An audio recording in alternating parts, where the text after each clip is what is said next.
I'll try not to be so critical because I'm sure there's going to be people listening. They're like, oh, I love that plant and mine does great. But I won't. Too bad. yeah. So do you want to start? Do you want me to start? Yeah, we should just pay someone to start this for us. Do you think we could get Morgan Freeman to do our intro? Yeah, I brought him. He's right here. I'm Morgan Freeman. Hi there. Hello. My name is Morgan Freeman. Today on the Take It or Leave It podcast. I formerly starred in Wanted, and I've narrated Everything. pretty much everything. You have like a Morgan Freeman, Matthew McConaughey thing going on. Yeah. It's an interesting blend. Am I blending them too much? Yeah. Yeah. Okay. I'm Morgan Freeman, and all right. Okay, yeah. So, hey, Salsa Sally's. Okay. Is that okay? Yeah, we can roll with that. Corn chip Conrads. Did it get worse? Getting better. Yeah. Oh, yeah. getting better. Yeah, better. Okay. And, yep. Yeah. Blue corn bodies. No, keep going. Okay. Agriculture Andes. Yeah. Okay. They're going to love this. All right. All right. Cool.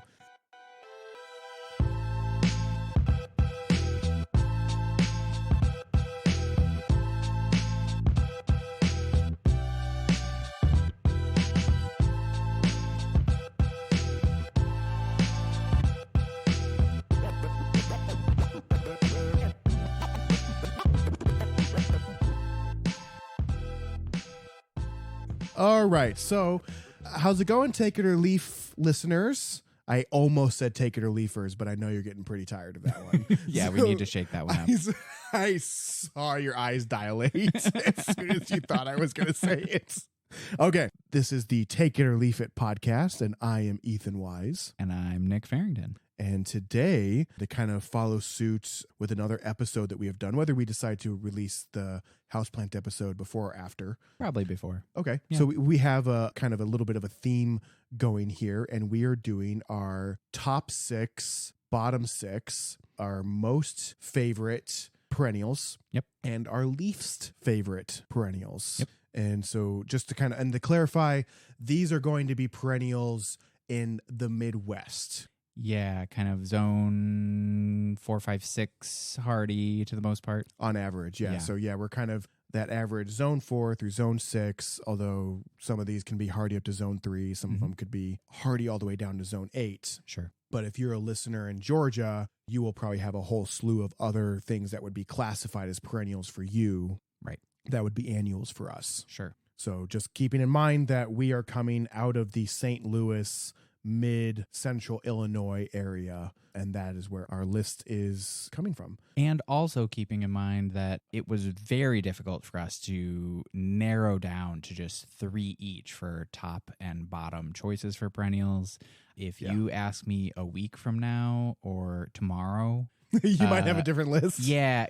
I mean, you could ask me to do like top 50, bottom 50. I could probably narrow it down pretty well. But yeah. Yeah, as of today. And so, like, I think if I was at a garden center working and someone asked me, these would be things that maybe today I would take them to talk to them about. Yeah, and stuff that's reliably hardy and does well through winter, or the opposite for our bottom list. Yeah, exactly. So do you want to kick it off with your favorites? Yeah, let's do it. And I'll follow you? Yeah. Okay. So my first top pick here for perennials is a coneflower, and that is specifically the Powwow Wild Berry coneflower. And is that a PW, Proven Winners introduction? I'm pretty sure that the Powwow is... And there's a series. I know there's a white... Yeah, there's several different that are in the Powwow. So, quick Google search. Powwow coneflower. Well, it certainly can't be PW because it's listed on Monrovia.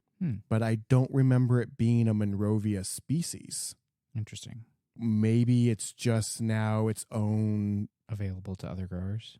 Maybe it's getting licensed out or something like that. Yeah. Oh, Ball Horticultural. Oh, Ball. Okay. Yeah.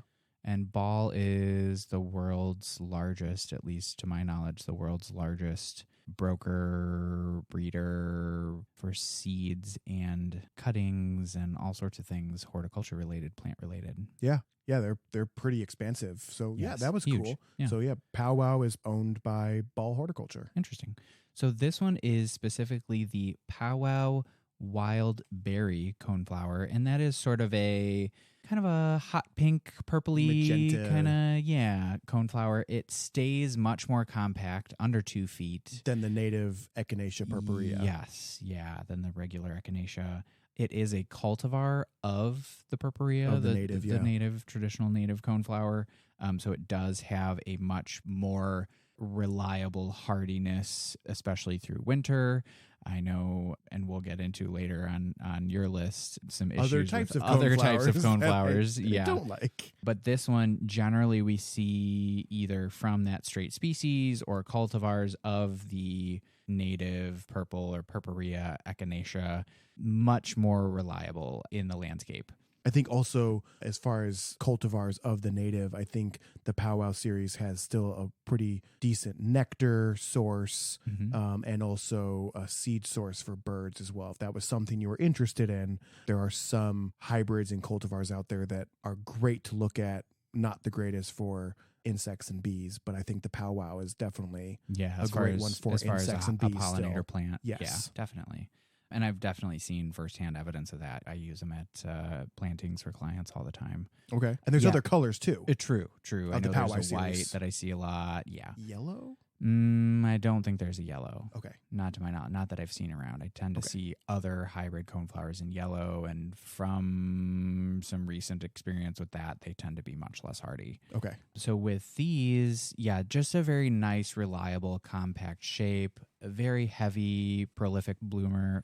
And it's just nice to have a coneflower that, the flowers aren't way up above the body of the plant on longer stalks. Just a nice little compact coneflower plant that's good for smaller spaces or more in the front of the landscape. Sunny areas too. Yes, definitely a full sun kind of plant. Great color, little, again, since it's more on that pink end of purple, just a little different interest-wise than the standard purple coneflower. Yeah. My next one is the Baby Joe, or the dwarf pieweed, or eupatorium, which is a cultivar of a different native. The full size one we actually just saw the other day. We were out at Missouri Botanical Garden doing some photos and videos for the show. Yeah. We have a picture of me under the plant, and it's fully over top of me, like an umbrella almost draping over top of me. Just almost too much plant. Yes. But it was also at the same time like fascinating for a true perennial, Mm-hmm. given that it dies back to the ground every year, and then every year it can get back up to 6, 8, 9 feet tall. Yeah. It's bonkers. And so the Baby Joe, this particular cultivar, stays really in like the 2 to 3 feet tall and wide kind of range. Again, more tight and compact than you would see in the native. If you periodically hear a boop, boop, boop, that is because my dog is passed out and dreaming, and he is precious right now and is having a cute little dream. And we're not going to wake him up to move him out of the room unless he starts barking violently. Right. But right now it's cute and precious, so we're distracted by my dreaming dog who is sitting next to us as we do our recording in our little studio here. Right. So sort of like that coneflower, my favorite part of these is it's just a much more compact, more predictable plant shape than what you would get with the native. Which Obviously, the application is totally different in a 6, 7, 8 foot tall perennial versus these little compact ones. In a wet area, primarily, or great in areas that have more soil moisture retention. The native tends to be kind of like an understory, sun to part shade, dappled. I've seen them a lot out kayaking and that long kind of creek thing. beds, right? Yes. But this one, usually, if it's going to be a drier area, I probably would only use that one in a spot that I know it's going to be on irrigation, so the water isn't really a factor there. But yes, if you have a lower lying or more moist area, it'd be perfect for that. And I have a variegated dwarf Joe Pye reed that I'm sitting on right now, waiting to have time to work on a landscape installation for another client who's been very patient waiting for me to finish up on some other projects. But one of the things I'm going to incorporate into their landscape is the variegated dwarf Joe Pye weed. Yeah, that one was really nice, especially if you had somewhere that was going to get some afternoon shade or something and you need to brighten up an area. That one had a really nice look to it. Intense creamy white variegation to the leaves, but still having that pink flower head to it. Yeah, that large kind of pink flower head. Pinky purple, more on the pink end. Yeah. So yeah, that'd be another one. This one in particular, I was just talking to one of my clients about it the other day. It is one that I planted last fall, and it is already fully up to 2.5, 3 feet tall and wide. And the whole plant, all the way down to the smaller little branches towards the ground, have flower buds on them. So in Great one pollinator-friendly plant. Yes. And butterflies love them. And this whole installation around their deck area, that was the purpose of that little kind of bubble out of plantings was more pollinator-focused plantings. And a long bloom season, too. Yes. Yeah. So you can almost kind of use it to fill a space like you would use a small shrub, more or less, because you're going to get a nice bloom time. Yeah. And so number 3 then is Veronica or Speedwell. Oh, that's right. I forgot you were going to... That was on your list. If any of you are familiar with the perennial salvia, it's sort of loosely structured like that. You have better. But better.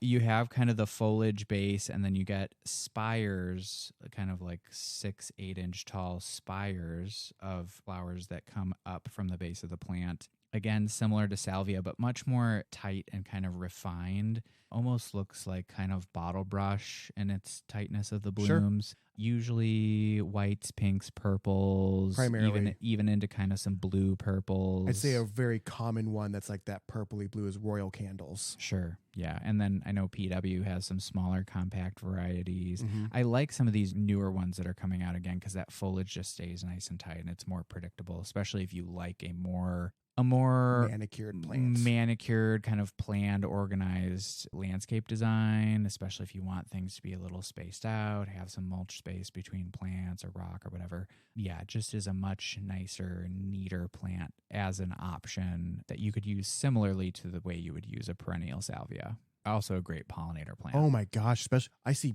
bees all over the purple ones all the time. And a long bloom time. Since it has that whole spire, the flowers will start to open at the bottom of the spire and open as they go up the spire. So it's a good season. Like a butterfly bush, they'll produce other smaller flower spikes around the base of the main flower spike that usually open later than the main one. So then the main flower spike kind of dies down, and then these little baby spikes are kind of, it's common for them to start to kind of color up at the time that the mama spike starts to kind of fizzle out. And when those are done with that initial flush of blooms, you can shear off those spent flower spikes and the foliage still stays looking nice, unlike those perennial salvia that can really start to look rough after they bloom, and you kind of need to shear them back to the base. Yeah, and they need to essentially push off new foliage, and then you can get some straggler blooms after that with those salvia. But these, on the other hand, that foliage stays looking pretty nice for the most part, even after they've bloomed. And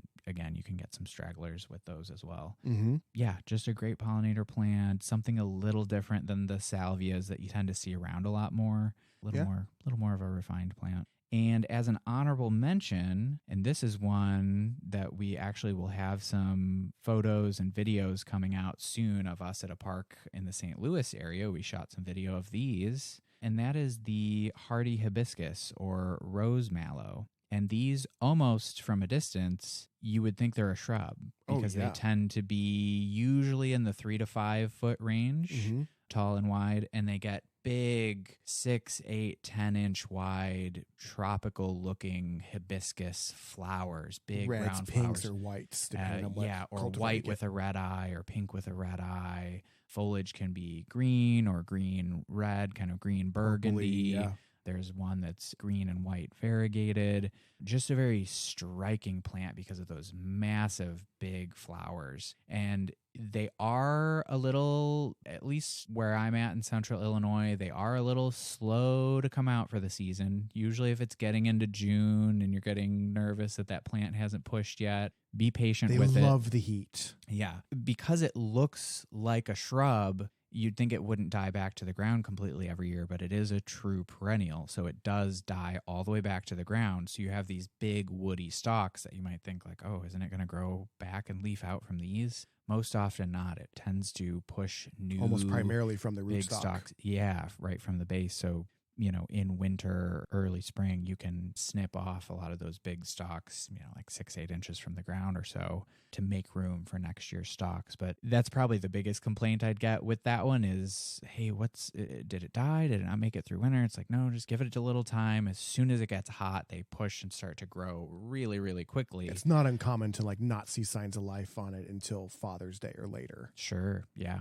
I will say one con that I think, and it's just relevant for me for where I'm currently at in the St. Louis area at this garden center that I used to work at. A lot of people had deer down there. Mm-hmm. Hardy hibiscus can be deer food. Sure. So just something to keep in mind. If you have very high deer traffic, that might not be the best plant for your landscape. Sure. But if you're in town. Right. Not Exactly. as much of an Other issue. than that, gorgeous. Just stunning plant. And you see the blooms from a significant distance. Yeah.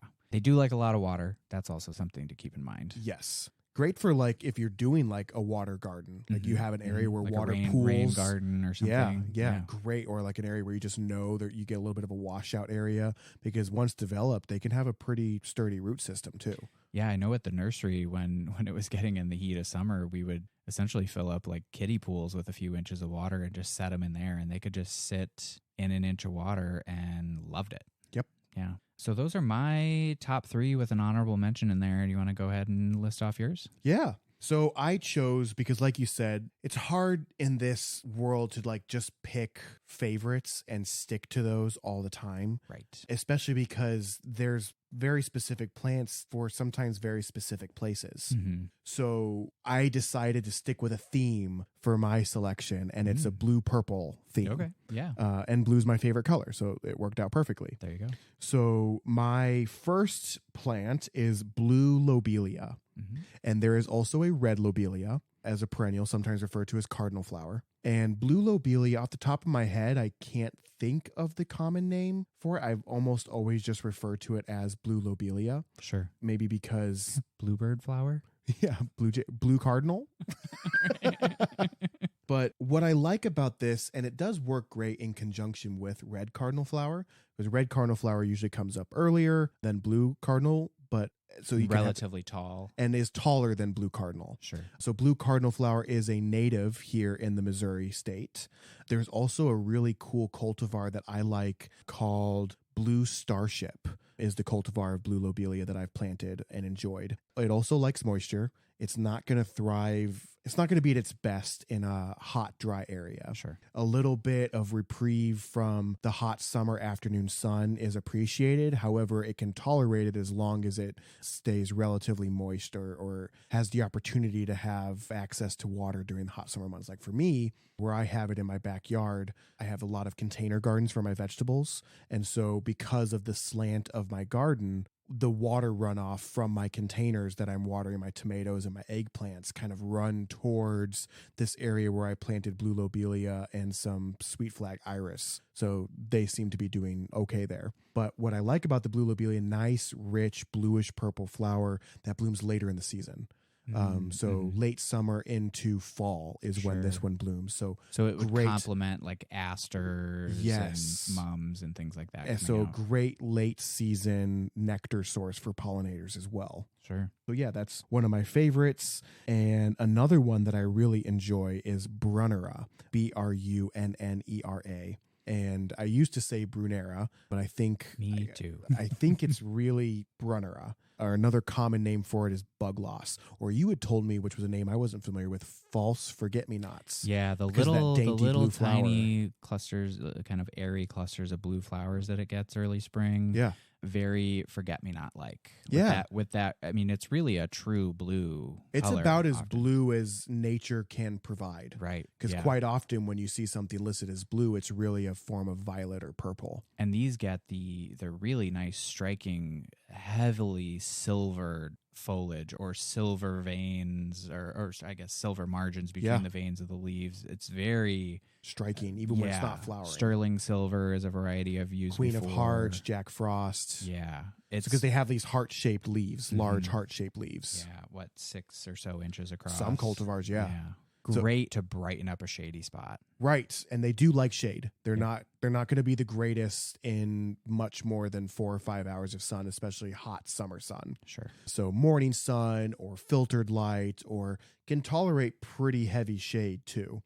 They also can be relatively drought tolerant once established, which is nice. So that's one thing to kind of keep in mind when planting in a shady area, because a lot of times shady areas can have a little bit higher moisture retention to them just because the soil's not drying up, the plants aren't photosynthesizing as much because it's shadier, therefore they're not pulling moisture out of the ground as rapidly.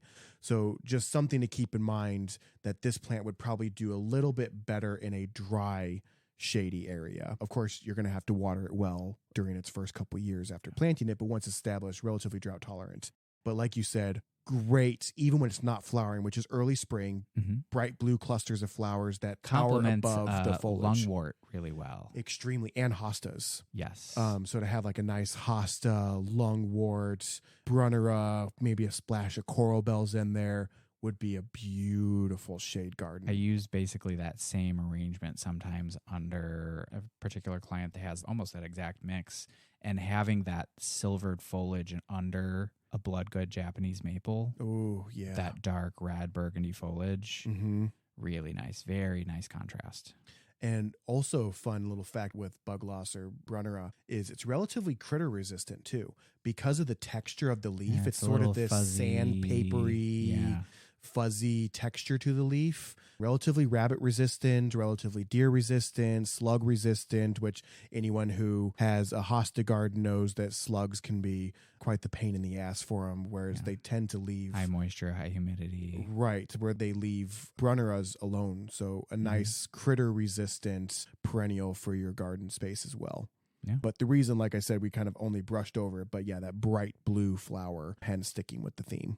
Yeah. And my next one is really just any purple coral bell. I do like, there's a variety called Forever Purple, which is just stunning. And I think there's another one called Wildberry. Yeah, that's a proven winners. That's probably my favorite. It's a darker purple, but with a lighter purple kind of veining pattern. And then the undersides of the leaves are such a striking purple fuchsia. The plant almost doesn't look real. It is to me the most vivid and striking of the purple heuchera. And I've seen many a time in clients' landscapes, those not even die back over winter.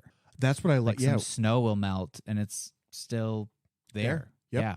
So this past winter that we had here in St. Louis had some really low negative temperatures that lasted for a while. So a lot of things got nipped that wouldn't normally get nipped here in a zone 6 climate. But the winter before that, in February, the purple coral bells that I have planted in the front yard were still just as purple in February as they were in May. So yeah, really quite a hardy, cool plant. And why I like the purple one. So yeah, Forever Purple, Wildberry, and another one that's really cool is called Midnight Rose. And that's a purple one that has like these little splashes of pink, little pink flecks in there. Yeah. And coral bells, or heuchera is the genus botanical name for it. Coral bells do flower and usually get like little spikes of like white or pink or red flowers that tower above the plant. And they are great and really cute. They're relatively short-lived. I always tell people that the flowers on a coral bell come free with purchase. Right. There are a few varieties that they've kind of bred to have a more substantial flower, a little more, can potentially like a brighter too. pink, or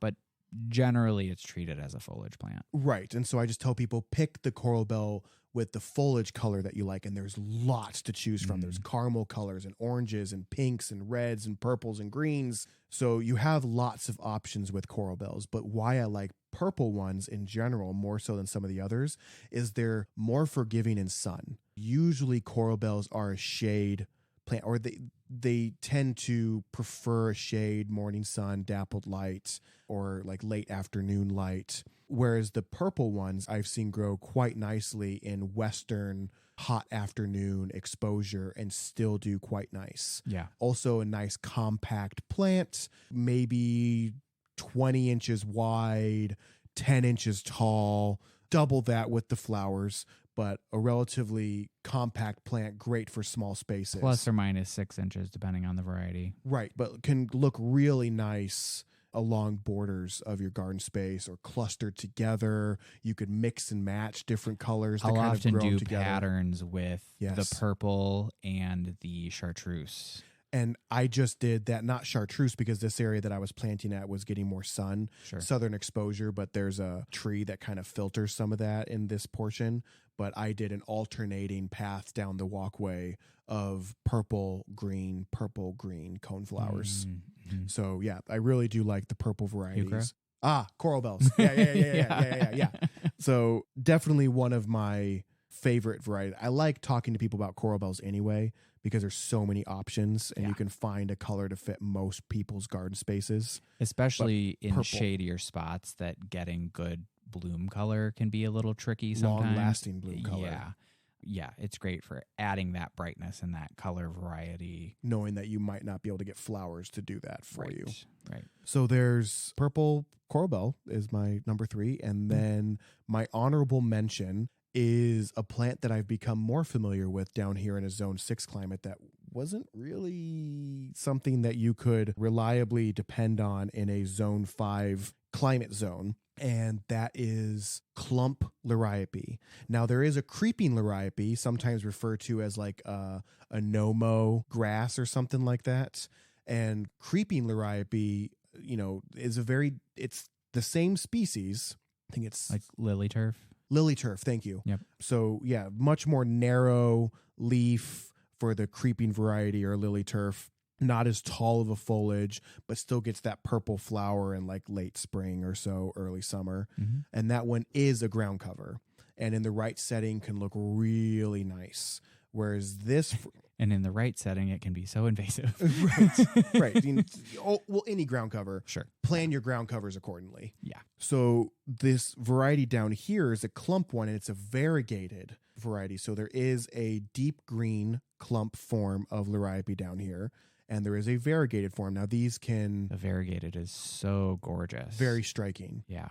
And it performs, even though it's really just hardy to zone 6, it is probably one of the hardiest perennials that seems to just be a zone 6 hardy plant in this area, to such a degree that, once again, kind of this last winter down here, not great, but the winter before that, just like the purple coral bells, February, first part of March, still there and looks, it's not at its peak, but it's not like dead to the ground like a traditional perennial would be. Yeah. So almost the this ones that pseudo evergreen quality to it. The ones that you have are just stunning, and I wasn't terribly familiar with them, obviously, since they're not hardy up where I'm at. But and now I've seen them more around the St. Louis area. But everyone I see, whether they're in full sun, it seems like even full sun to shade, they don't look like they're yellowing and stressed out, and they just always look really nice in such a tight little clump. And it's got this sort of grass-like look to it, although it is not a grass, but a thicker blade, maybe half-inch wide blade, and can get about, when it's full grown, 15 inches tall, 18 inches wide, does produce a short-lived purple flower spike. But what's so great about them is they're extremely drought tolerant, very drought tolerant, and can grow pretty much just about as happily in a shady area as they will in a sunny area, like you said. Mm-hmm. Also very rabbit and deer resistant too. Sure. So very critter resistant plant. So that's my honorable mention. And it, I considered it for the top 3, but because it's still somewhat new to me, I didn't feel like it deserved quite to be in the top 3. So that's why it's my honorable mention. And also the hardiness with the northern climates. Right. Hey, Ethan, do you hear that? What? Oh, it's an ad. Real quick, thanks for listening to our episode today. You can stay in touch with us by supporting us on Patreon. We are at patreon.com/takeItOrLeafIt. And we'll have bonus content on Patreon for all of our subscribers there, where you can get extra episodes and snippets from the show that we don't release to all the other platforms. You can also find us on Instagram, Facebook, or YouTube at Take It or Leaf It Pod. And you can also visit our website, takeItOrLeafItPod.com. If you have any questions or comments or any stories you'd like us to research or talk about, or hell, send us a picture of a plant you want us to identify, you can send that information to show@takeItOrLeafItPod.com. You can also follow us on our individual Instagrams. I am at Hortwise, HORTWISE. And I am at Farringdon, NFARRINGDON. Thanks so much. We'll get back to the episode. You got me. Bottom three. Bottom three. And disclaimer, no hard feelings if any of our plants that we list are your favorites. We just tend to not gravitate towards them. Largely out of spite and hate and disgust. And quite a bit. Years of experience seeing these not do well. Yeah. A lot of this is going to come from our hands-on experience for quite a long time. Yeah. And also stories vicariously through other people and their misadventures with these types of plants. So I'll try not to be so critical, because I'm sure there's going to be people listening. They're like, oh, I love that plant and mine does great, but I won't. Too bad. Yeah.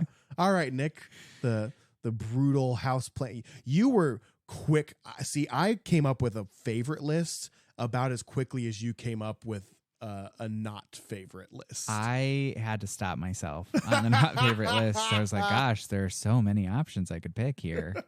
Yeah, so, I knocked out these bottom three and the honorable mention immediately. And I was like, well, I need to put more thought into the top, I guess. So these are our least favorite perennials this week. Yes.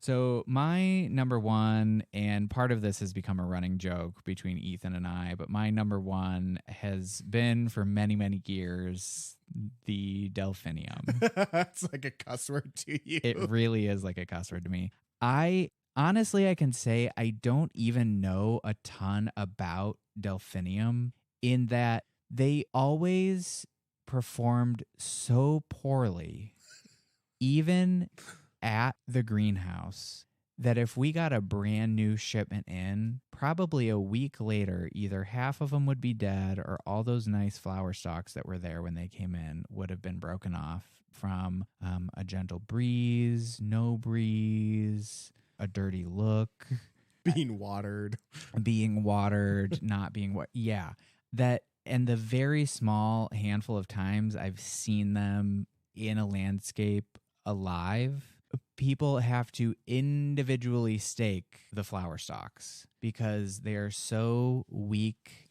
and top heavy that they, as soon as those blooms open up, just sometimes on their own with no outside factors, just fall over and break off. Now, as a cut flower for florist purposes, gorgeous. To get that especially blue, some of the blues, and true it's really blue, nice blue, right? And I see why people would buy them. And there are pink cultivars too, sure, and white cultivars. Yeah. You typically tend to see the blue the most, I feel like, for landscape. And I know in cut flowers you see all different colors. But yeah, as a cut flower in a floral arrangement from a florist, that's one thing and very different, and probably grown in a controlled environment, in a greenhouse, yada, yada. But yeah, in the landscape, it was uncommon for me to even see them make it out of the nursery. I will say it is a gorgeous flower, though. Yeah. It's also extremely short-lived, though. That flower does not last long.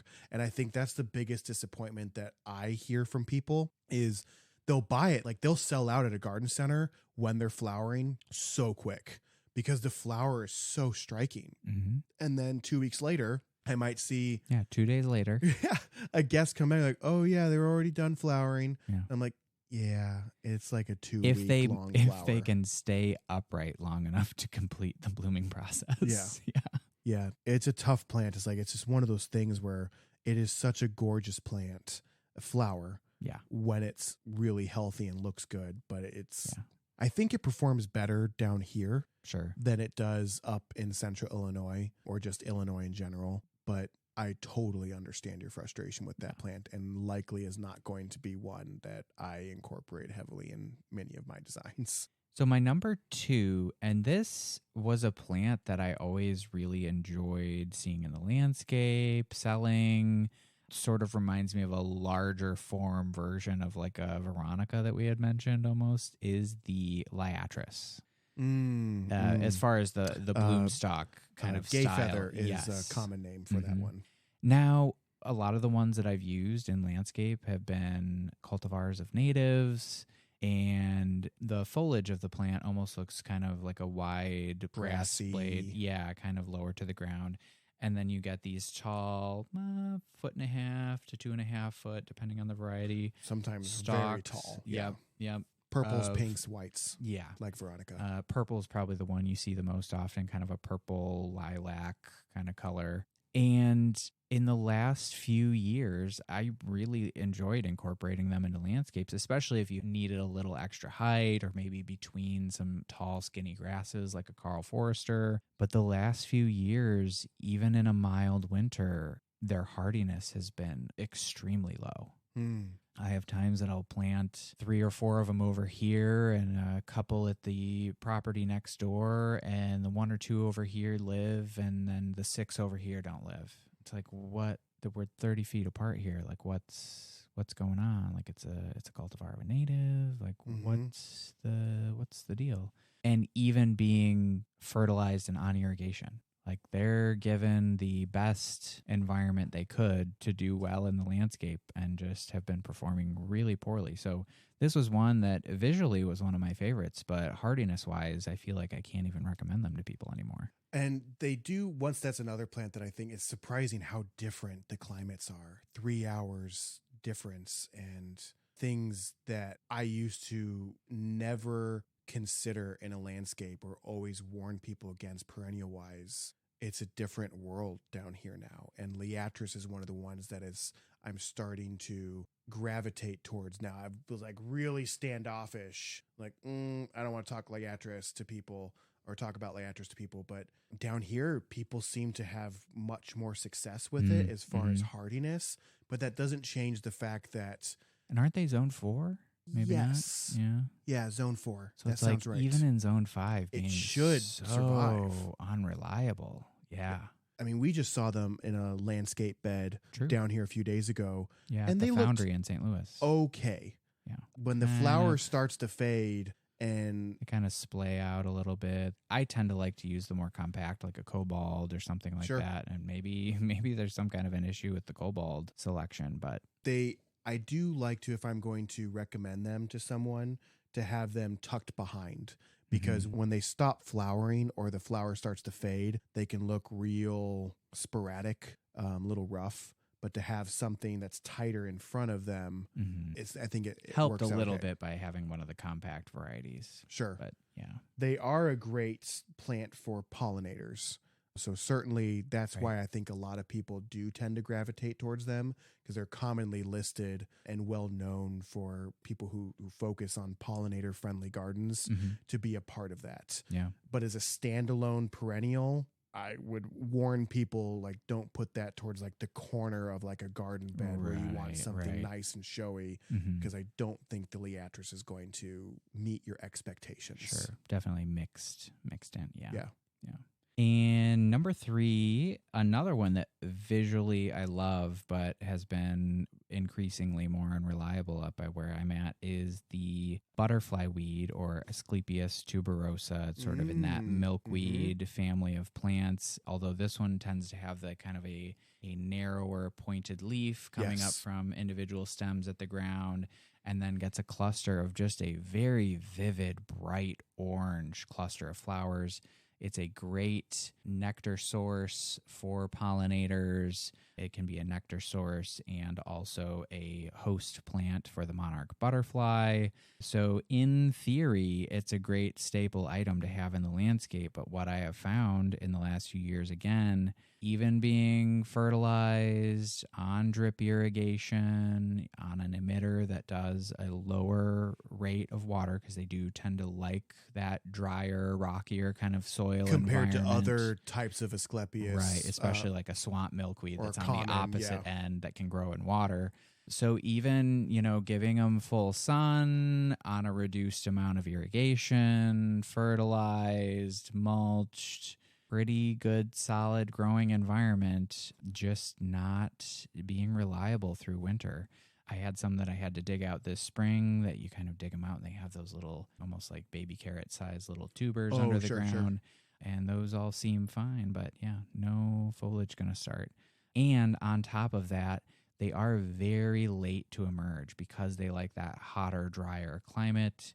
You're not going to see them until June, like pretty good amount into June, at least up by me in central Illinois. So that's kind of another one that people get nervous that it didn't come back. It's like, no, give it a little extra time.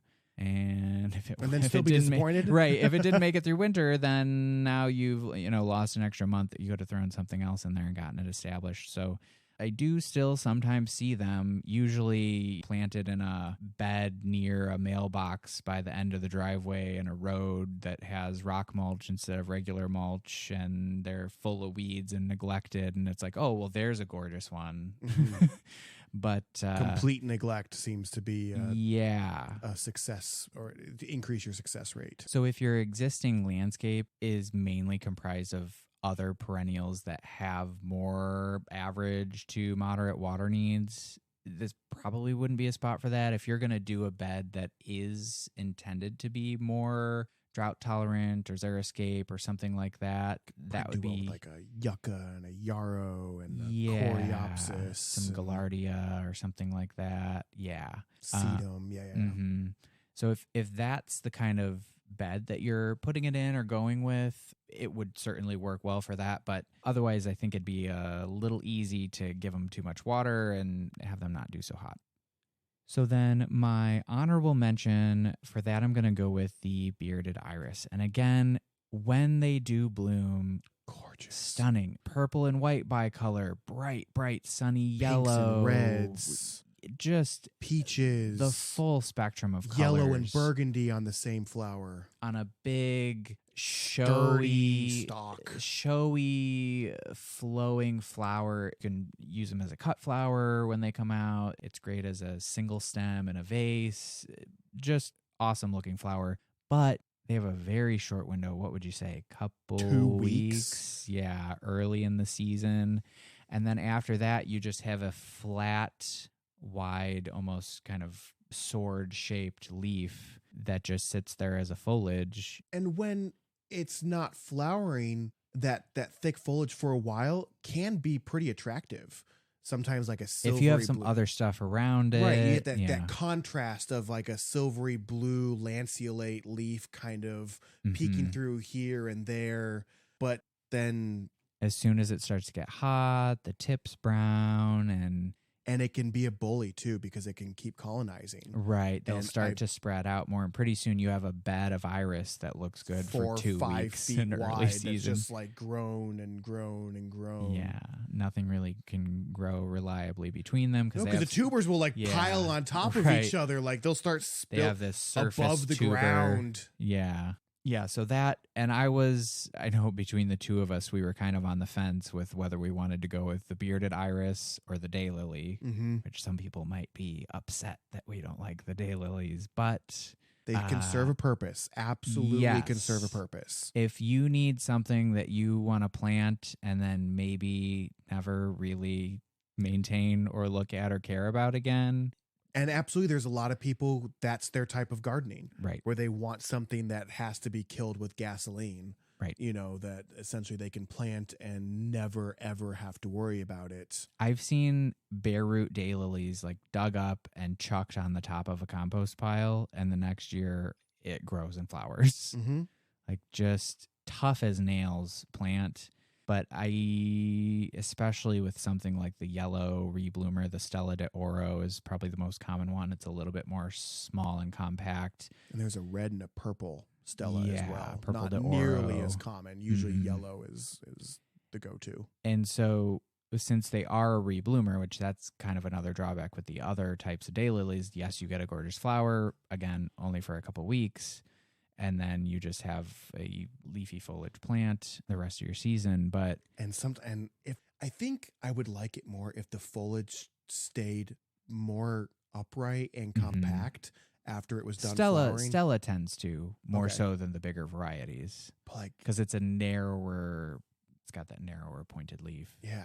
But then when it's not flowering and then the they foliage starts to like fall flop flat and it just looks trashy. It's another one you really just need to cut off at the ground and let it re-push again before fall. They're not going to bloom again, but we would out in Colorado, we would just cut them off like 2 inches above the ground and let them totally regrow all the foliage again. But yeah, very tough plant, not very many rebloomers. You're only going to have a couple weeks of blooms in spring, early summer. And in my opinion, especially by landscapers, kind of just overused. And I'm sure that's because of how much neglect they can tolerate. Like they'll thrive in the median of a Walmart. Right. It's just like I've seen so many Stellas in a Walmart parking lot or a gas station parking lot or the drive-through at a McDonald's. It's just like everywhere. It's like there's so many other options. Let's mix it up. Right. So probably partly for overuse, at least for me, that'd be my honorable mention. The honorable, dishonorable mention. Right. Yeah. And on to your bottom ones. Okay. So for me, my first one, I think the first one that was pretty easy for me to just like think of as a perennial that I really don't recommend ever. And that's specifically what's referred to as a hybrid coneflower.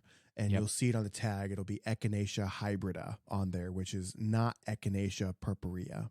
So the hybrid Echinacea or hybrid coneflower is distinctly different as far as the flower shape goes, where it doesn't have that traditional coneflower, large orange brown center.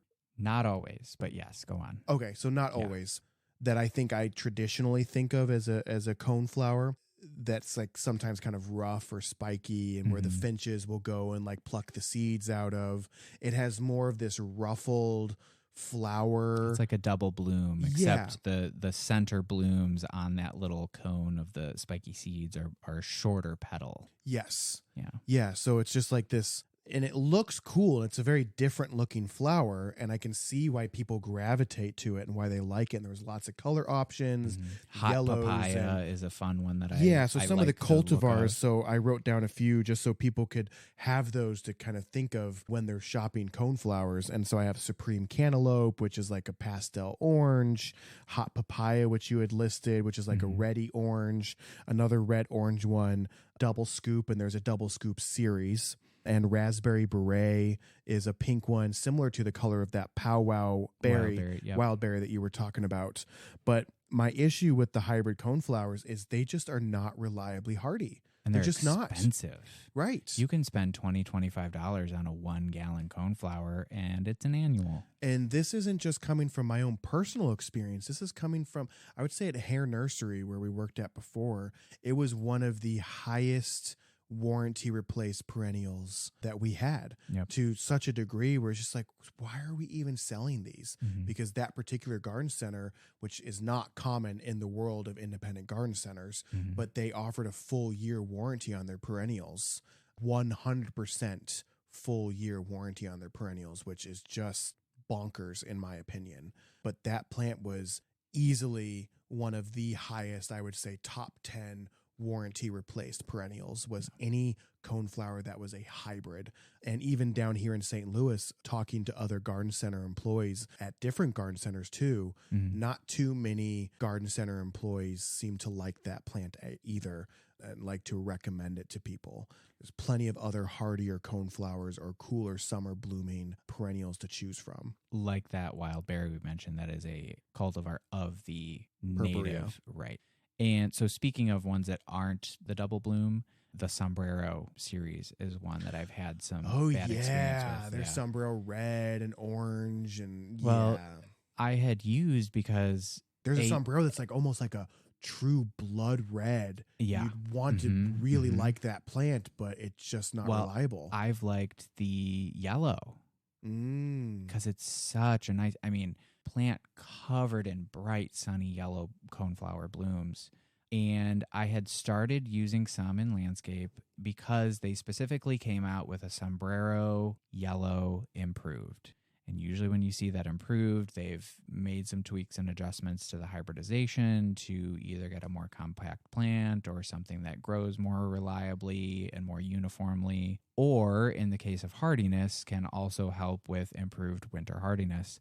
And unfortunately, even with that improved variety, I've had to do multiple replacements for people before, despite being an improved hybrid. Right. Yeah. One of the improved hybrids that I'm curious that I want to play with, this one here, I just pulled up a picture here to show Nick. It's called Parrot.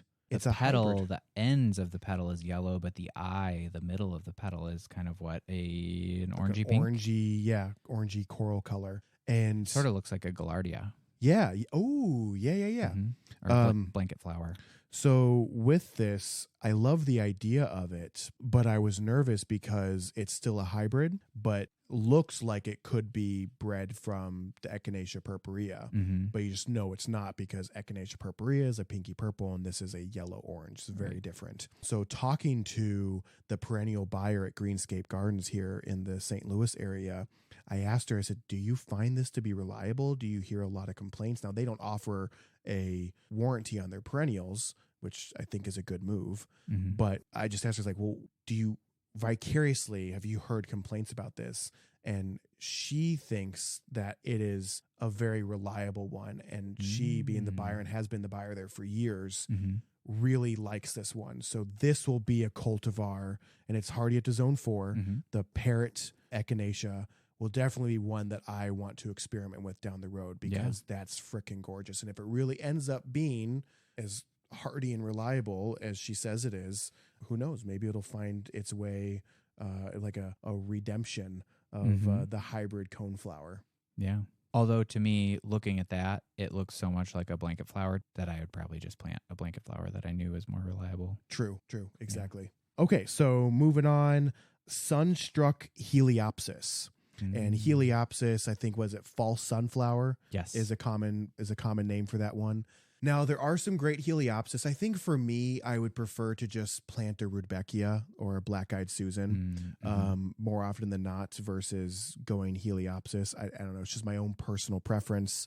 The flower looks similar to a Black-Eyed Susan, except the center is also yellow instead of the black. Exactly. And there's certainly places for Heliopsis, but this particular variety, Sunstruck, is a green leaf with like a white variegated striation through it, like almost the veins following are the more veins. white. Yeah.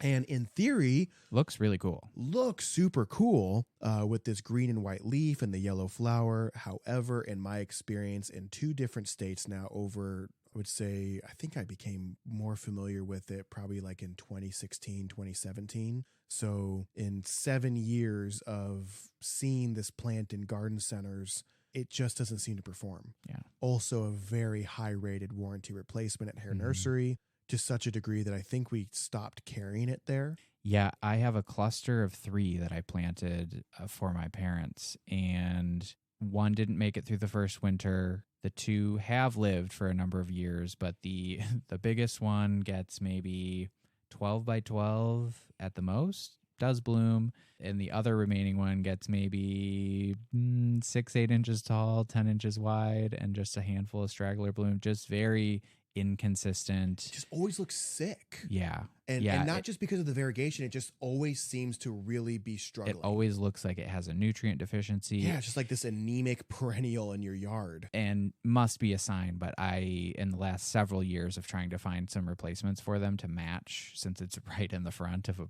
area of their landscape, I have not been able to find any replacements. It sounds like it's a good thing. Yeah. And a lot of people that I've spoken to is like, oh yeah, I'm not looking for that plant again. I'm going to plant something different. Mm-hmm. And it's not because it doesn't come back all the time. Like it can be reliably hardy, I think, as far as zone hardiness. But I think more often than not, people are just not impressed by the way it grows and the way it looks. And just like, it just looks sick and struggling all the time and never gets as full as the way, video or pictures online will showcase it to be. Yeah.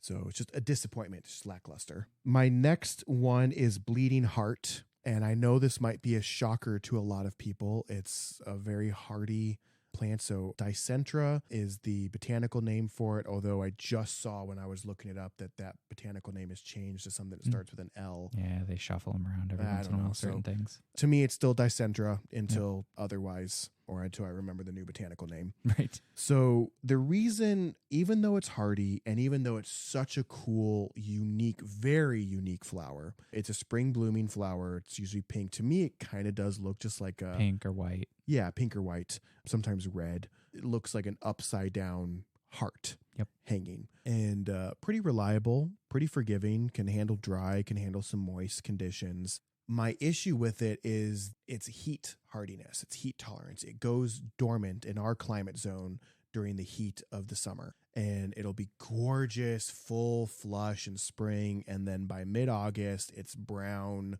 and yellow and dying back and hideous looking. And especially for some of the older or the bigger varieties. Right. And while that can be okay for some of the traditional varieties or old-fashioned varieties, which is what I have in my garden right now, it's a bully. This plant that I have in this shade eastern garden with all kinds of other shade plants, there's hydrangeas and there's ferns and whatever. There's all kinds of stuff over there. Liriope. This plant gets 4 feet wide and quickly, and probably sits about 2, sometimes probably closer to 3 feet tall in the center of this plant. Which is massive for one of those. Huge. Mm-hmm. But the problem is it bullies out all these other plants around it.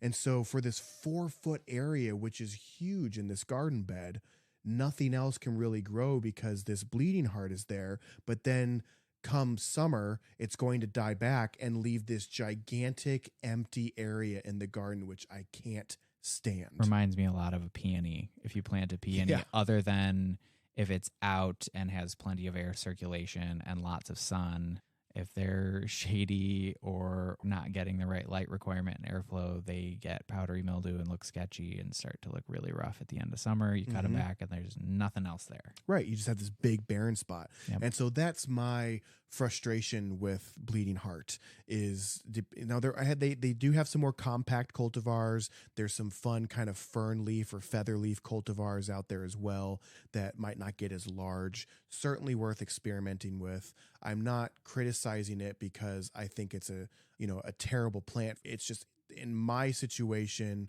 with these older varieties, they're just bullies. They're bullies in a shade garden and hard to pair up next to other things since they don't perform well in later season, anticipating that later season dieback where you just had this giant dead open space in your garden. Yeah.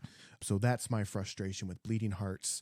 But that leads me to my honorable mention, which I changed up during the recording of this podcast, where I was originally going to, we made Daylily our joint honorable, dishonorable mention, where originally Daylily was going to be the one that I kind of trash talked a little bit. Now I decided Ice Plant or Delosperma is the botanical, and this would be used supposedly in the same environment that like a creeping sedum would be, and the selling point like a for stone it, crop. Yeah. The selling point for it would be the fact that it gets this beautiful flower, sometimes bright pinks or oranges or yellows, sometimes all of those colors all together on one flower. It's just not reliably hardy. Now, you definitely, in order to get the most out of it, hot, dry, rocky area, growing between stepping stones or growing in like a rocky retaining wall or something like that would be the ideal use for it. I remember seeing some at clients' properties when we were doing landscape maintenance out in Colorado, growing in between some natural stone pavers next to a sidewalk kind of thing. But even still, sometimes they would get kind of like dry dead patches in there. Right.